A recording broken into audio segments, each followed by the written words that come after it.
Ya, Anda masih bersama kami di Newsroom. Saya sekarang mau menuju ke Bang Arif terlebih dahulu begitu ya. Kemarin pada saat operasi di 22 pasar di Jakarta begitu ya bersama Pak Anies begitu ya. Pasti hasil temuan ini seperti apa begitu Bang? Bentuk dari Kadin mengontrol daripada pemerintah, kemudian pasokan harga dan sebagainya, seperti apa peran Kadin di sini? Iya, jadi sebenarnya operasi pasar itu adalah proses terakhir ya. Yang seharusnya itu dikerjakannya kalau memang udah terakhir banget gitu ya. Berarti ini sudah terakhir banget? Iya. Jadi sebenarnya kalau Pemprov DKI Jakarta sendiri ya itu punya BUMD pangan. Di sana ada 3 BUMD pangan, ada Food Station dan Dharma Jaya di hulu, kemudian ada Pasar Jaya di hilir. Food Station itu punya rice to rice machine, ada kapasitas 4.000 ton. Kemudian punya gudang, pemilik pasar induk beras Cipinang, sekitar 700 outlet, ada 104 gudang ada di situ semua. Transaksinya rata-rata sehari bisa 2.500 sampai 3.000 ton. Yaitu di manage dengan baik, kemudian stok juga very transparent, ya. Kemudian kalau kita lihat Dharma Jaya punya daging sapi dan ayam, dan Pasar Jaya punya outlets. Jadi pembagiannya jelas sekali di Jakarta.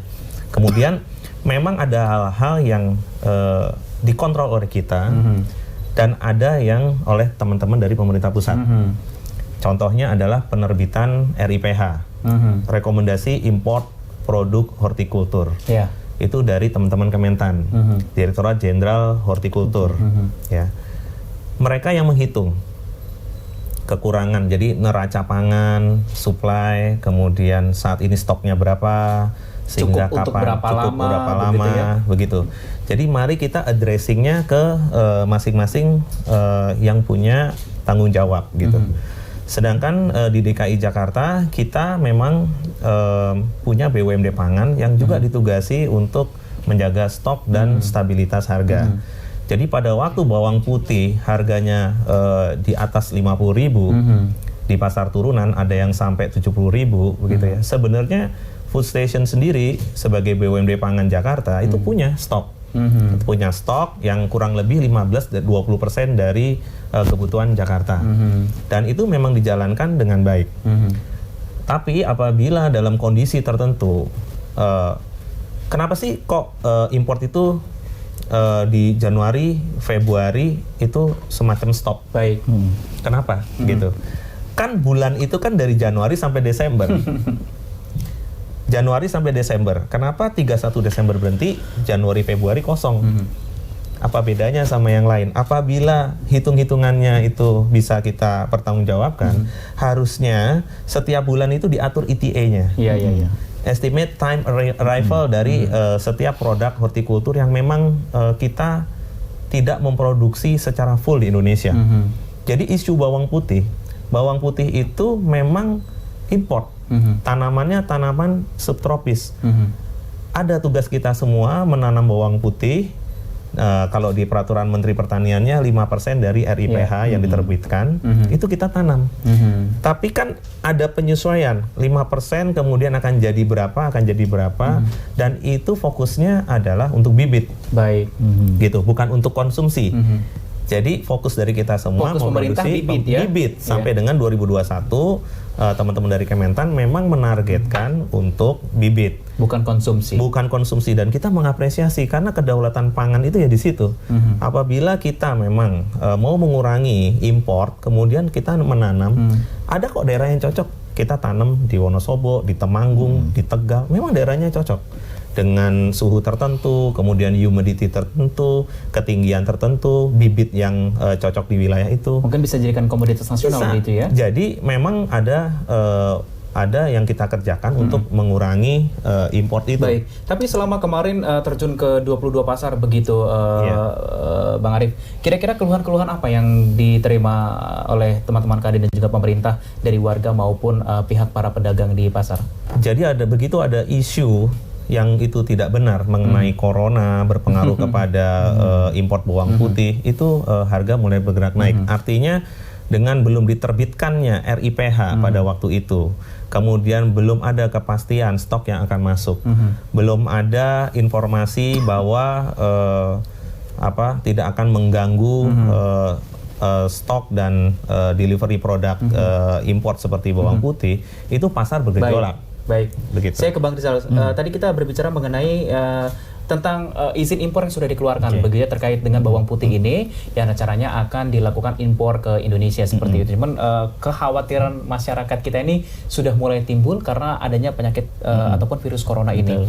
Bagaimana untuk menyeimbangkan ekonomi daripada para pedagang maupun petani? Kita tidak tahu juga kapan impor ini akan mulai dilaksanakan begitu ya. Ini kan baru hanya izin sudah dikeluarkan begitu ya. Untuk menyeimbangkan pola ekonomi daripada petani dan juga para pedagang seperti apa, Bang Rizal? Baik, terima kasih. Jadi ini kan salah satu proses mempercepat harga itu seimbang lagi. Ya, jadi pelan-pelan turun. Nah, salah satunya saya kira PH ini menjadi penting. Ya. Dan ini sudah diterbitkan. Nah, ini harus segera dilaksanakan. Gitu. Terbit ya harus segera dilaksanakan. Kemudian siapa nanti menjadi importirnya? Apakah BUMN, BUMD? Ya, kalaupun mau dibagi ya, misalnya dengan sistem kuota ya bisa saja. Namun kan harus segera dilaksanakan ini. Jangan sampai nanti harga semakin naik. Nah, kaitan dengan harga bawang putih khususnya, mengapa kemudian pelan-pelan naik begitu? Karena kita net impor dari Cina untuk bawang putih. Gitu ya. Dan paling besar kuotanya dari China. Nah, permasalahannya lagi adalah gara-gara corona ini, ya wabah ini, yang kemudian persepsi masyarakat jadi khawatir juga. Jadi khawatir bahwa itu akan nempel di bawang putih yang kebetulan salah satu provinsi produsennya juga di Wuhan gitu. Dan inilah yang kemudian memberikan permasalahan baru ya pada dan masyarakat tidak mau mengkonsumsi. Ada solusi tapi jadi ada kegelisahan juga. Nah, oleh karena itu impornya jangan kita menggantungkan kepada China. Bawang putih jenis sama, misalnya Kiting ya, itu juga di Laos, di Thailand, ya, kemudian juga di Vietnam, itu juga bagus, gitu ya. Mengapa tidak mencoba beralih ke negara-negara? Jadi tidak bergantung di salah satu negara ya. Itu penting. Jadi harus segera melakukan agreement dengan negara-negara itu, kemudian impor dilakukan dan harus segera dengan jumlah kuota atau gap defisit kebutuhan dari demand ini gitu. Ini penting karena ini ditunggu-tunggu implementasinya, dan jangan sampai tadi siapa pelaku importirnya ini juga harus segera. Kalau di bidding ya bidding cepat. Jangan ada kepentingan ya. Yes. Dan perusahaan non BUMN atau BUMD juga yang punya track record yang bagus. Baik. Gitu. Yang kita harapkan adalah memang dengan kelangkaan kita bisa bilang saat ini ya, ini segera disolusi ataupun diatasi oleh pemerintah dengan segera. Jangan sampai harga semakin melambung, tapi impor juga nggak jalan-jalan juga begitu ya. Kita akan lanjutkan perbincangan ini usai jeda pariwara berikut, tetap bersama kami.